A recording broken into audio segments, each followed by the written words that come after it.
Passamos a apresentar Diocese em Evangelização.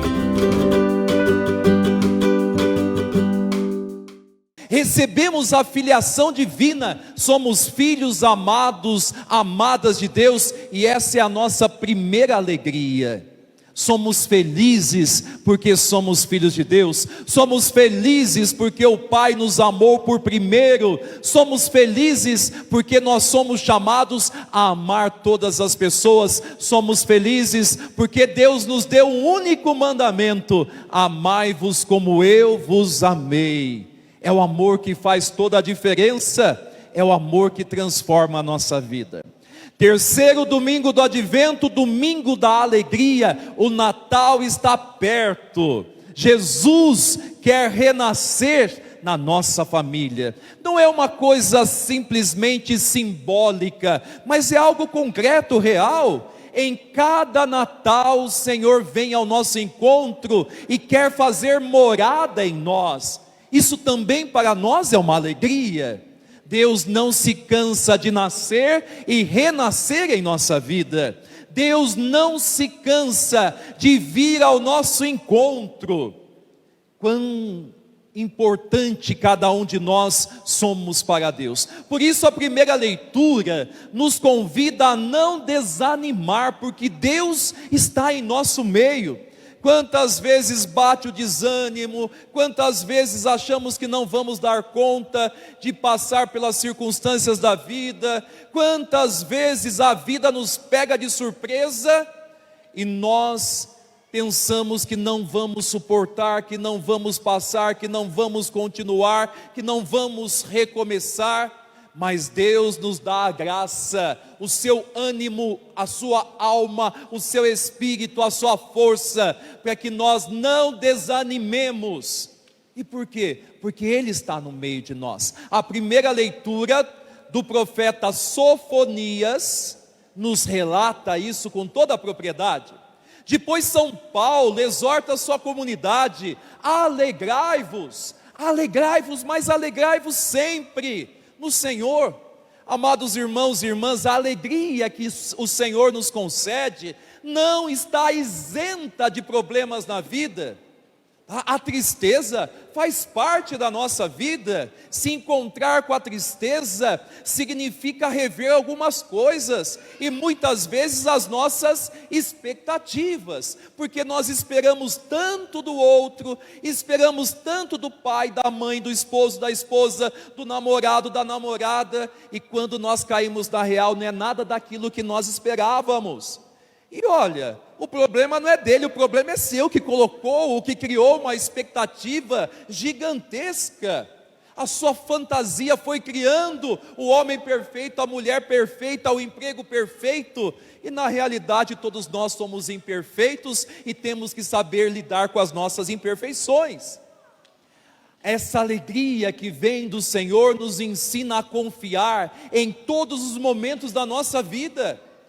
Nos ensina que não podemos perder o ânimo, e embora tenhamos momentos de tristeza, momentos de provações, a certeza de que o Senhor está ao nosso lado, de que Ele é o Deus Todo-Poderoso, que nos dará forças para passarmos aquela situação, para vencermos aquela situação. Isso deve estar radicado, enraizado dentro de nós. Por isso, o salmo de hoje, ou melhor, o trecho do profeta Isaías, que nós cantamos como salmo, nos orienta: exultai cantando alegres, habitantes de Sião, porque é grande em vosso meio Deus Santo de Israel. Amados irmãos, Deus é grande, está no nosso meio. Não é assim que nós respondemos na missa? O Senhor esteja convosco. Ele está no meio de nós. E se esse Deus está em nosso meio, por mais que sejam grandes os desafios, nós somos chamados com toda a confiança nele a enfrentá-los. É necessário uma conversão profunda na nossa vida, viu? Por isso o evangelho de hoje vem complementar, nesse tempo do advento, esse chamado à conversão. Num primeiro momento, João Batista fala ao povo: olha, Vocês, comunidade de Deus, não podem ficar presos ao egoísmo. Por isso, se abram à partilha. Quem tem 2 túnicas e sabe de alguém que não tem nenhuma, dê uma. Quem tem comida e sabe que tem alguém que passa fome, partilha. O sinal da comunidade é o sinal da partilha. Nós não podemos ficarmos aprisionados no nosso egoísmo. Gente, a nossa fé é muito prática, viu? A nossa fé é muito prática. E a caridade é aquilo que a impele ao longo da vida. Não podemos fechar os olhos aos necessitados de afeto, de alimento, de roupas. Eu digo afeto porque às vezes nós matamos as pessoas que estão ao nosso lado, dentro da nossa própria casa, e não nos preocupamos com elas, tá? Preocupamos com o trabalho, preocupamos com os amigos, preocupamos-nos com o jogo de futebol, preocupamos-nos até com a comunidade, com a igreja, mas esquecemos do outro que está dentro de casa e que morre por falta do seu sorriso, que morre por falta do seu amor, que morre por falta da sua compreensão, que morre por falta do seu carinho, que morre porque você não dá tempo e não escuta dentro da sua própria casa.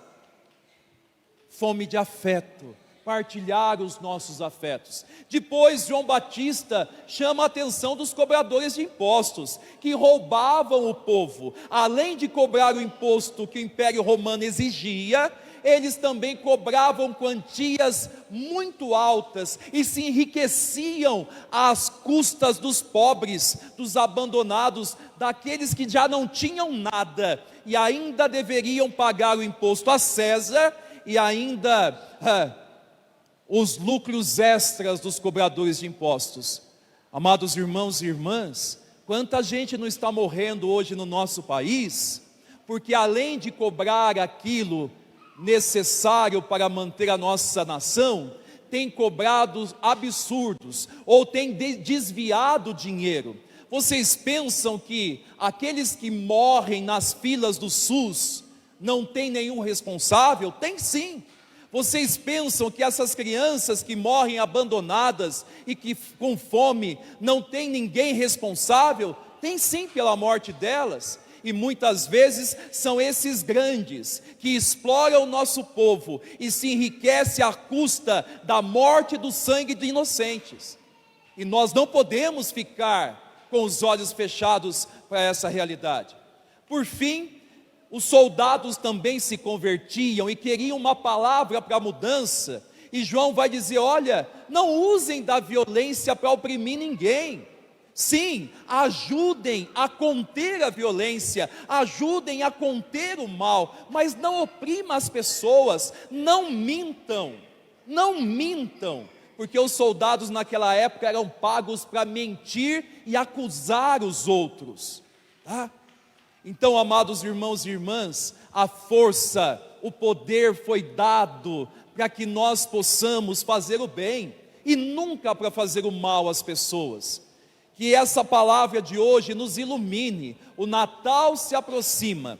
Para muitos da nossa nação não será o mesmo Natal de antes, mas um novo Natal, uma nova esperança, uma nova experiência com Jesus nascido na manjedoura. Será um Natal diferente para milhares e milhares de famílias que perderam seus entes queridos nessa pandemia, mas nós temos que ter a certeza de que apesar da dor e do sofrimento, Jesus é essa luz que nos orienta para algo maior, e é Ele que renova as nossas forças para continuarmos lutando. Louvado seja nosso Senhor Jesus Cristo. Para sempre seja louvado. Diocese em Evangelização.